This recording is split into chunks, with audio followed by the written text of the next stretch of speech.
We'd now like to invite to the stage our special guest speaker for today. I'm very interested to hear this man talk for the next 15 minutes or so. Shanaka Fernando has got a very interesting story. He was born in Sri Lanka. He attended a Buddhist school. He was involved in theatre before immigrating to Australia in his early 20s. Fernando studied law for 3 years, travelled extensively throughout the world, spending a lot of time in third world countries.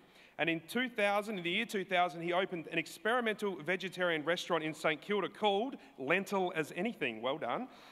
The whole restaurant had this policy of no set prices, so customers pay only what they can afford or only what they think the meal was worth. Something my wife could try at home, perhaps. Fernando actually ended up turning this into a non-for-profit organisation where he trained youth in education about cooking and enterprise. The concept has expanded to several restaurants around Melbourne, demonstrating that a commercial enterprise can operate in a socially responsible manner. Lentil as Anything is a bold social experiment that reflects differences in all of us and it also promotes trust. I can't wait to hear this man talk about what he's achieved, and we also welcome not just him but his family here. And young lady, I hear it's your first time to Adelaide, is that correct? Yes? How you found it so far? It's good? 10 out of 10? Spread the word. Hashtag Australia Day in Adelaide. Thank you very much. All right, let's give him a round of applause. Thank you.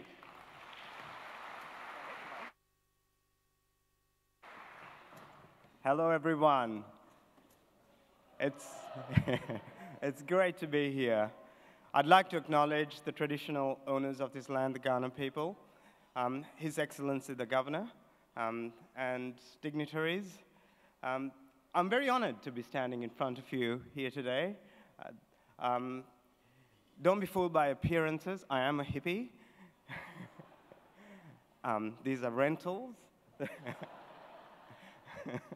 Can we take a moment just to imagine what would it be like in Adelaide if we opened all the businesses out to a pay-as-you-feel model, where we allowed everyone to contribute as they felt, according to their capacity,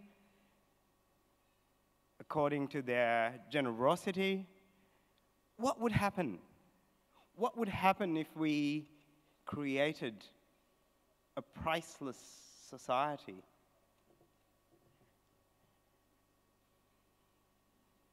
Total chaos? Anarchy? In a bad way or in a good way? But this is not a hypothesis anymore. This is not a theory that is talked about in the halls of universities. This is a fact today that has been put into practice.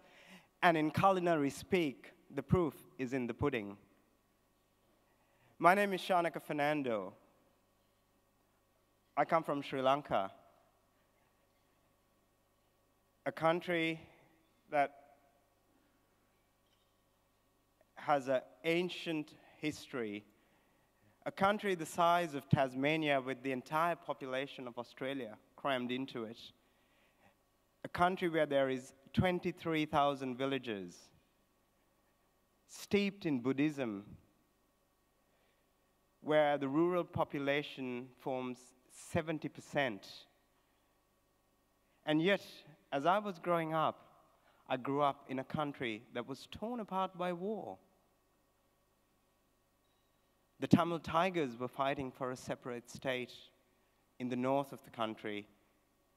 The Maoists were fighting for the rights of the peasant people in the south of the country. There were bombs going off left, right, and center. We pioneered suicide bombings, this Buddhist country. I lived in a house which had abundance, servants, gardeners, drivers, and yet over the wall of our compound was a slum. Whilst we had lavish dinners and threw excess food into the bins, kids were fossicking for a meal in bins over our wall. The gross inequalities of a society that had caste systems and class systems, and then colonization over 450 years, And then money and material values confusing our sense of place, our sense of purpose. And when this confusion happens, ignorance becomes an informer. And when ignorance seeps into society, it makes us vulnerable to be manipulated by power-hungry leaders. And this is why Sri Lanka was brought to its knees. But the dehumanization that occurred just in my house, where servants couldn't share the same utensils as me, had to wee in separate toilets, and couldn't share the same table, had separate quarters. These things sat really uncomfortably with me. I thought, this is not right. There must be a better way. I was jealous of the kids in the slum because there was delight and laughter, despite them having seemingly nothing. They were fossicking in bins, and yet they were sharing and laughing. They built beautiful kites, and yet I had a kite from Harrods that my dad brought from London, and I couldn't fly it as high as these handmade, rudimentary material kites. It made me jealous.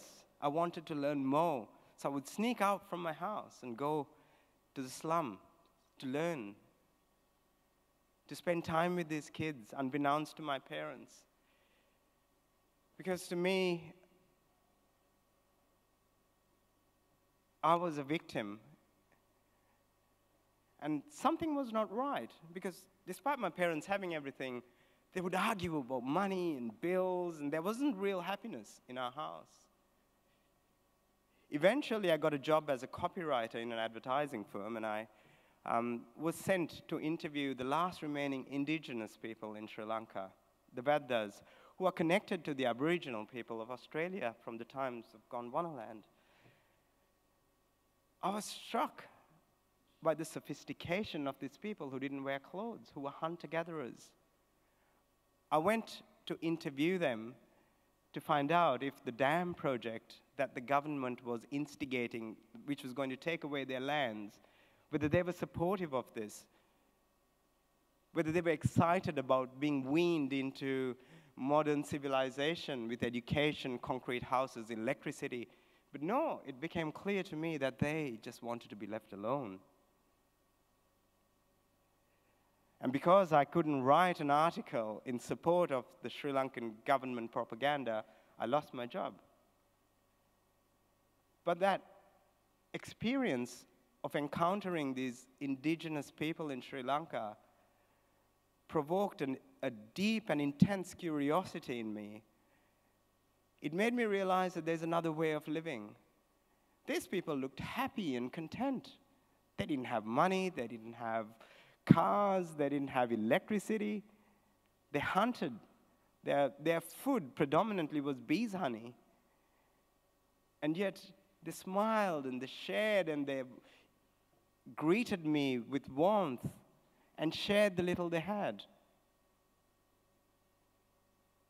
So I came to Australia in 1989 in search of myself, in search of a path to justice that might hopefully create a sense of fulfillment in me. I remember landing in Melbourne, and wow, everything was so clean and orderly.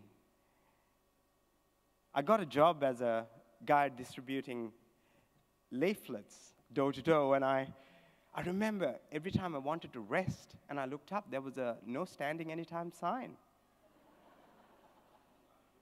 So I kept walking. I thought, bloody hell. I didn't know it was for cars. So I kept come home really exhausted. And then there was another sign that said, if you drink and drive, you're a bloody idiot. I didn't know that was for alcohol. I almost died of dehydration driving to Sydney once. So now when I see an exhausted-looking Sri Lankan on the streets, I say, don't worry, it's for cars. Or that's for alcohol only, don't worry, it's fine. But at least there was the link of cricket for me in Australia. As Sri Lankans, we love our cricket. I come from a family where my dad and my uncle played for Sri Lanka, my dad was national coach, so cricket was in our blood. And I loved the fact that Aussies were so passionate about cricket. And yet, when I went to the MCG one day to watch a one-day match, the only white people at the MCG were Department of Immigration officials. They were not checking tickets, they were checking passports. We had to buy tickets to get out of the MCG.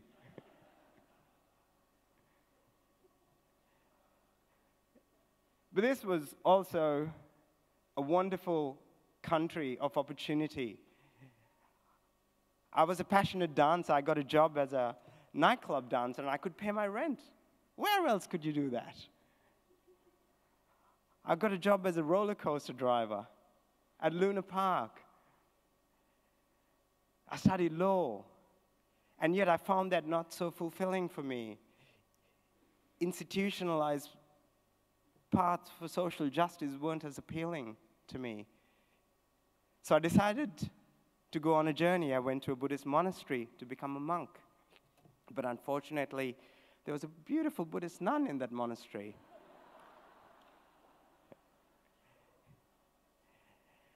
And yes, I got kicked out. Apparently, you can't sleep with a Buddhist nun. So if any of you are contemplating going to a Buddhist monastery for all the wrong reasons, do it. It's worth it.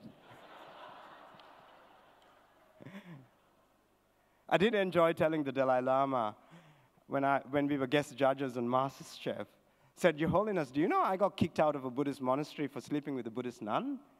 And he said, really? But they're meant to practice abstinence. I said, Your Holiness, if they're meant to practice abstinence, you don't put them in the easiest garment to take off. It's just a robe. He said, yeah, that's a good point. I'll make sure they have hooks and buttons and things like that. Man, Channel 10, they cut all of this off.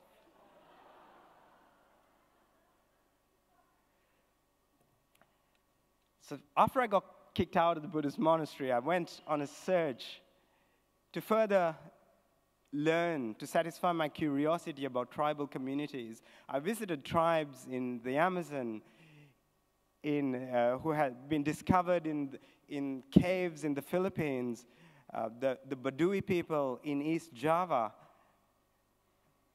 in Africa. One thing that really struck me about these amazing ancient civilizations was that there was a sense of sharing, a sense of trust, a sense of awareness about who they are, what their purpose in life is. The young people, they knew how to respect their environment, their elders. All these challenges we face in a modern Western society, they seem to have covered. I love the fact that tribal communities sat together and ate. Everyone sharing food. The breaking of bread was a gesture of kinship. It was not competition. It was not a proclamation of status like what happens in restaurants here, where we can go to these fancy high-end restaurants and pay $200 for a meal. That was not the spirit of a tribe when they sat together and ate.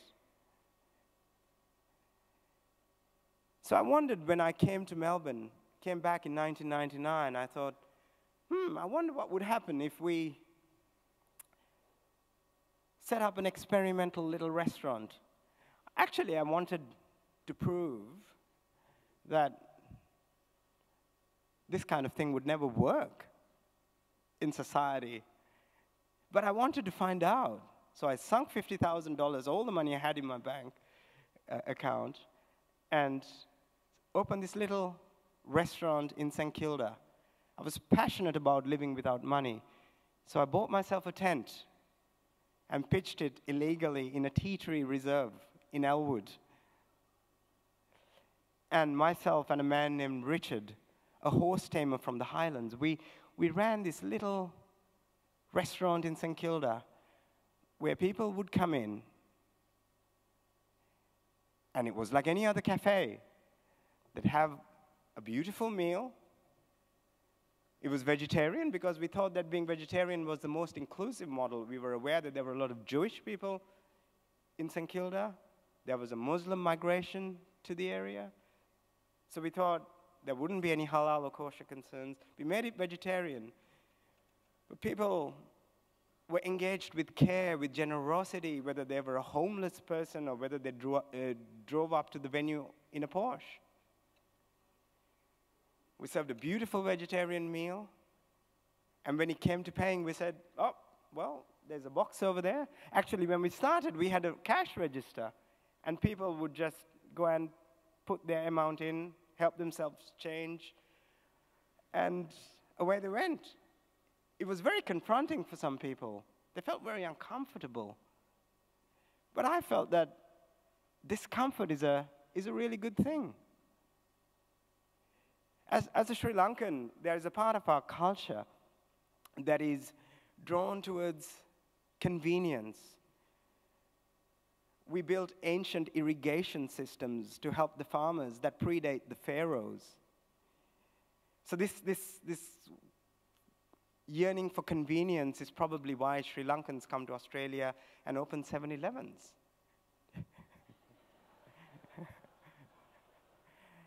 Do you know why Sri Lankans don't play soccer for Australia? Because every time we're given a corner, we open up a 7-Eleven. But life is more like an inconvenience store. It's not a journey of convenience. It's a journey of challenge, of discomfort, of going beyond your comfort zone, of discovering where your boundaries are and how you may push that. And to me, this little restaurant in St. Kilda became a beacon that reclaimed the culture that was being eroded by money and chain stores and a naked worship of something that was meant to bring us together and develop us uniformly. Money. Instead, it was dividing us. So we found a way of using money to bring people together, where everybody had a seat at the table. That was in the year 2000. 16 years later, we have gone interstate. We have opened in Sydney. Australians have contributed incredibly without being asked, with no rules, without the conventional constraints that indicate a fear and skepticism, where you're thought to be someone not to be trusted. But no, we actually assume you're a fantastic person. I remember a guy came to volunteer at Lentil as Anything. He had just come out of jail for murder. One of the characters in the movie Romper Stomper was based on him, a neo-Nazi who killed a taxi driver at the age of 18. He came to Lentil as Anything at the Abbotsford Convent. Said, can I volunteer? As usual, no one asked him for his resume, background, experience. There were no forms to fill. He said, yeah, here's an apron. And off you go. One day, I'll call him Robert. Robert and I were in the office. And it was this intense moment where I was faced with a guy who had found it within himself to kill somebody. And he looked at me and he said, Shanaka, man, you don't know what my life has been. I've been abused by my dad, abused by my uncle. At the age of 3, I was left in my house to fend for myself for 3 days, whilst my mom went on a heroin bender. I learned how to survive on the streets. I was an easy target for the neo-Nazis. I needed an identity. But he was a deeply intelligent guy, and all he needed, it was clear to me, was some love, some acceptance. He was in tears, bawling his eyes, and I gave him a hug.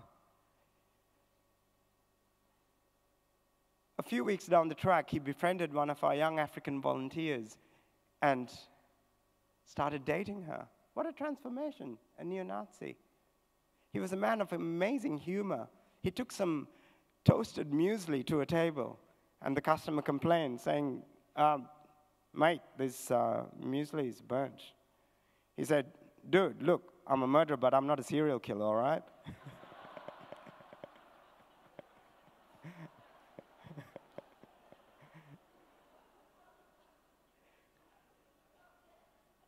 The journey of Lentil Is Anything for 16 years has been an incredible journey of discovery, of the beauty of diversity, of the people who have been marginalized by the conventions, by the trends that don't include or make room for people whose ideas and inspirations are not commercially viable.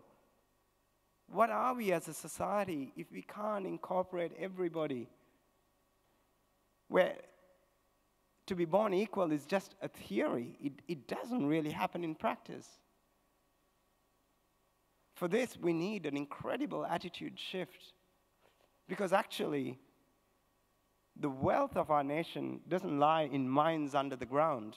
The wealth of our nation lies above the ground, in each other, in our neighbors, and most importantly, in the indigenous people in this country.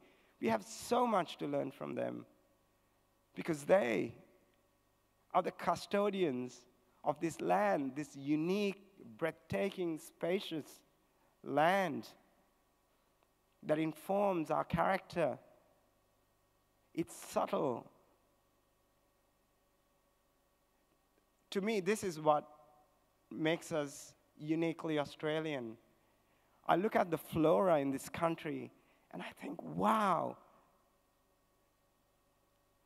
At first, it doesn't look like anything great, but you look closer, the textures, the colors, the variations, the deep intricacies. The fact that it has supported and nurtured a human race for more than 50,000 years. I love the tall poppy syndrome because actually it's our instinct for egalitarianism.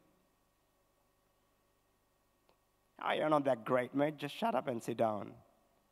That's what Aussies are like. For 16 years, they have contributed. Today, the first year at Lentil Is Anything, we did maybe 100,000 meals, and our income was $400,000. Today, we do over 1.5 million meals. Our income is set to exceed $4 million without asking for anything. We have volunteers who contribute $6 million worth of labor. People from all walks of life, from surgeons to school students, to rabbis, to accountants, to rollerbladers, to if you're looking for a Sri Lankan real estate agent who has one leg and sings Advanced Australia Fair in 7 different languages, you'll find him at Lentil Is Anything.